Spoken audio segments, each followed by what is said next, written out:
Premier প্রতি যে basic কাজগুলো আছে এর মধ্যে আমরা মোটামুটি একদম ফুটেজ ইম্পোর্ট করা থেকে শুরু করে যে বেসিক এডিটিং করা যায় এগুলো আমরা দেখে ফেলেছি। তো এখন আমরা শুরু করব হচ্ছে যে অ্যাডোবি প্রিমিয়ার প্রতি যেই ইফেক্টগুলো আছে এগুলো দিয়ে কিভাবে কাজ করে। তো অ্যাডোবি প্রিমিয়ার প্রোতে ইফেক্টের মধ্যে আমি প্রথম যেই ইফেক্টটি দিয়ে শুরু করব সেটা হচ্ছে শেকি ফুটেজের শেক কিভাবে দূর করে স্মুথ করবেন। তো এটা করার জন্য আমি যে ফুটেজকে সিলেক্ট করেছি এটা হচ্ছে একটি মিউজিক ভিডিও। এটাতে কিছু সিন আছে যেখানে হচ্ছে যে কিছু শেকি ফুটেজ পাওয়া গেছে। তো এটা হয়তো বা ভিডিও করার সময় হয়তো শেকি ছিল অথবা পরে ইফেক্ট দিয়ে করেছে, আমি জানি না, কিন্তু শেকি ফুটেজ আছে। তো এখান থেকে আমি কিছু ফুটেজ নিয়ে কাজ করব। তো আমি এটা আমার ডেস্কটপে এখানে রেখে দিয়েছিলাম। তো এটা আমি অ্যাডোবি প্রিমিয়ার প্রোতে ট্র্যাক করে নিয়ে যাচ্ছি। আচ্ছা, আমি ট্র্যাক করে এখানে টাইমলাইনে নিয়ে আসছি। তো দেখুন যে আমি এর আগে যেভাবে সিকোয়েন্স ক্রিয়েট করতাম, যে রাইট বাটন ক্লিক করে নিউ সিকোয়েন্স ফ্রম ক্লিপ, তো এখন আমি অন্যভাবে দেখালাম যে ড্র্যাগ করে নিয়ে আসে এবং এখানেও ড্র্যাগ করে ছেড়ে দিল সিকোয়েন্স ক্রিয়েট হয়। তো এইভাবেও আপনি শুরু করতে পারেন। আচ্ছা, যাই হোক, তো আমরা কাজে চলে যাই।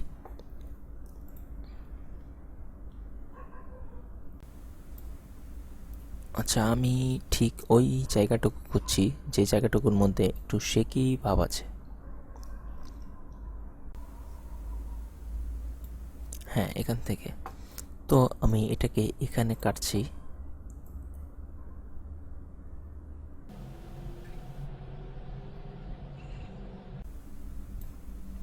আচ্ছা, এই পর্যন্ত কাটলাম, এটুকু ডিলিট করে দিলাম।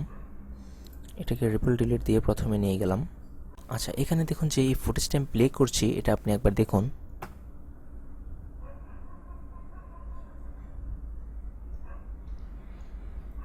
দেখুন যে এটা এই ফুটেজটি একটি কেমন শেকি একটি ভাব, যেমন দেখুন যে এদিকে একটু খুবই মানে এটা হচ্ছে এমন দেখা যাচ্ছে যে যেন ক্যামেরাটি হাতে নিয়ে ভিডিও করা হয়েছে এবং সেই জন্য ভিডিওটি অনেক নড়েছে, তাই ভিডিওটি একটু কেঁপেছে। তো এই জিনিসটা আপনি পরবর্তীতে আপনি আপনার ফুটেজ এটাকে স্টেবিলাইজ করে মানে সব এই অ্যাডোবি প্রিমিয়ার প্রোতে এটাকে স্টেবিলাইজ করে ঠিক করতে পারেন। তো এটা কিভাবে করে আমি দেখাবো। এটার জন্য যে কাজটি করতে হবে, আপনি আপনার ইফেক্ট প্যানেলে যাবেন। ইফেক্ট প্যানেলে গিয়ে দেখবেন যে এখানে video effect, preset, audio transition, video transition, limit, যাই হোক, এখানে অনেকগুলো অপশন আছে। তো এইগুলোই হচ্ছে আসলে ইফেক্ট। তো এখানে দেখুন যে এই ভিডিও ইফেক্টে এখানে যাবেন। আচ্ছা, এর আগে আমি একটা জিনিস দেখিয়ে দিচ্ছি। ধরুন আপনার এই ইফেক্ট প্যানেলটি এখানে নেই, সাপোজ আমি ক্লোজ করে দিলাম। আচ্ছা, নেই, তো এটা কিভাবে আপনি পাবেন? এটা হচ্ছে আমি যদি আগেও দেখিয়ে থাকি, আমার মনে নেই, আমি আবার দেখাচ্ছি। উইন্ডোতে যাবেন এবং ইফেক্টে ক্লিক করবেন, চলে আসবে। আচ্ছা, তো এখন আমরা ভিডিও ইফেক্টে যাব, তারপর হচ্ছে নিচে যাব। দেখুন এখানে ডিসর্টে একটি অপশন আছে। এই ডিসর্টের মধ্যে দেখুন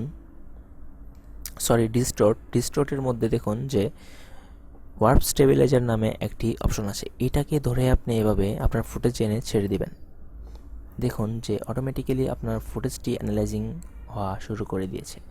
এই দিকে দেখুন যে কাজ চলছে। আপনার ফুটেজে ঠিক যতগুলো ফ্রেম আছে এই ফ্রেমগুলো এটা কাউন্ট করছে। আচ্ছা, মনে হয় কাজ শেষ। আচ্ছা, এটার কাজ শেষ, আমি এখন আবার প্লে করছি।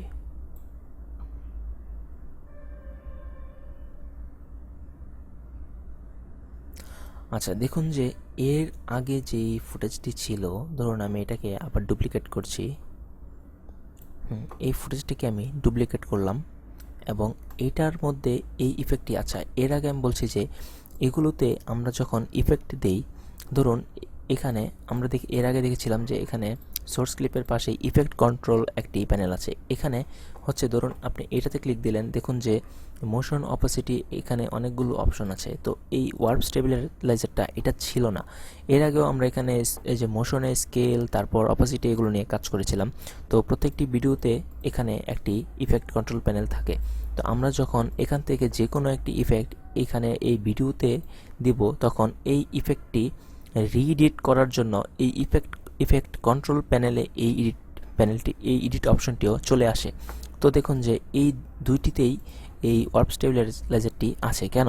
কারণ আমি এইটাতে ইফেক্ট দিয়েছিলাম, এটাতে কেন আসলো? কারণ আমি এটাতে ইফেক্ট থাকা অবস্থায় এটিকে কপি করেছি। তার মানে এটাতে যত ধরনের ইফেক্ট দেওয়া হবে সবগুলো নিয়ে সে কপি হয়ে যাবে। তো আমি এটাতে নিয়ে আসলাম এবং এখান থেকে আমি এই ওয়ার্প স্টেবিলাইজারটি ডিলিট করে দিলাম। তো দেখুন যে আমার এই দুইটি ফুটেজ এখন প্লে হবে এবং তাহলে পার্থক্যটা বুঝতে পারবেন। তাহলে আমি প্লে করছি, আপনি দেখুন।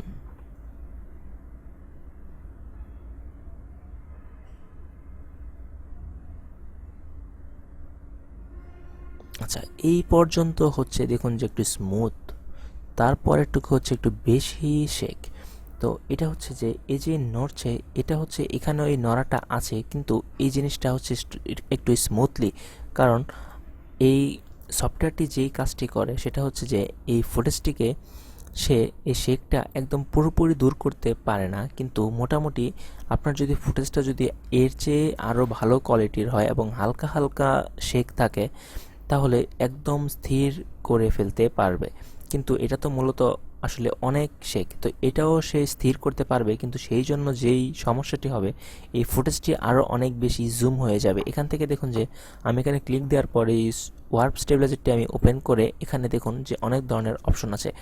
এইগুলো এখান থেকে যদি আমি ধরুন এখানে নো মোশন দিলাম, আমি নো মোশন দিলে যেটা হবে যে এখানে মোশনটা একদমই থাকবে না, কিন্তু এই ফুটেজটি অনেকটা জুম হয়ে কী হবে যে এই মানুষগুলো ঠিক যেখানে শুধু এই মাঝখানে শুধু এই ক্যারেক্টারগুলোই দেখা যাবে। তো আমি তো চাচ্ছি না যে এত জুম হোক, তো আমার ফুটেজটাই টোটালি নষ্ট হয়ে যাবে। তো এভাবে হচ্ছে এটা হচ্ছে যে ডিফল্ট একটি মানে সফটওয়্যারের ডিফল্ট একটি প্রিসেট এখানে আছে।